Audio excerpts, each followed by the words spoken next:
What if Hermes made the gold hardware solid gold, and why do even high-end companies like Hermes, do they not do solid gold and rather they plate? They do a really high quality plating, and you can plate handbag hardware to a very high level. Hi, if you don't know me, I'm Jean-Paul. I make high and fine jewelry here in New York City, and I spent a long time doing R&D. I know plating very, very well, and I'm pretty familiar with it and with what you can get away with. I'm also very, very familiar with making gold jewelry. Why not make a solid H and make all the studs and hardware in solid gold? Aside from the obvious, it affects the cost. Let's actually look at what that would probably cost. Off the top of my head, let's say you cast the Hermes H and the hardware studs, maybe not solid brick of gold, like a 3mm or 4mm thick H. Let's say you did like a 1mm wall thickness and you were quite conservative. I think you could probably be in about half an ounce of gold for maybe the H and the buckle. That'd be really smart, efficient design. Then for all of the studs, let's say another 12-ish grams. You're gonna be at about an ounce, and that they would have a good engineering team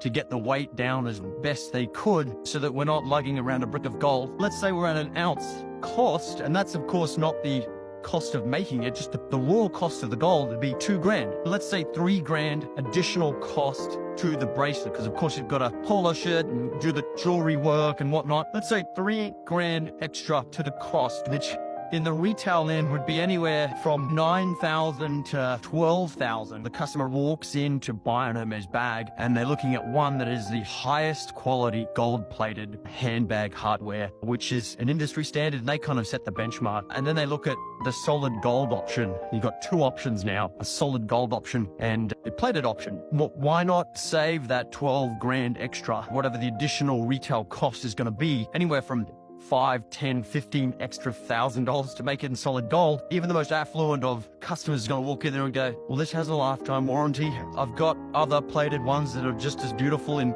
pure gold plated. There's no added value to a solid gold option. Now with jewelry, which is what I do, sure, I mean a ring, you're banging it constantly, like plated rings. Don't even think about plated jewelry.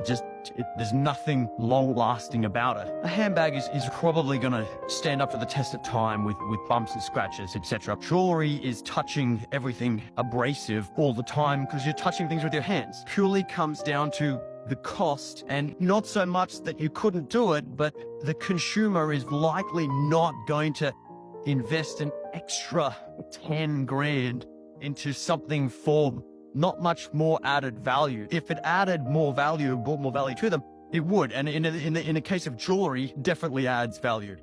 It gives it a beautiful weight, gives it a beautiful feel. It means you can repair it. You can't really repair plated jewelry. So I think that's really where it lies. It's not because they're trying to save extra money in not making it. They would be passing on the extra cost to the consumer, and the consumer is just probably not willing to pay for it.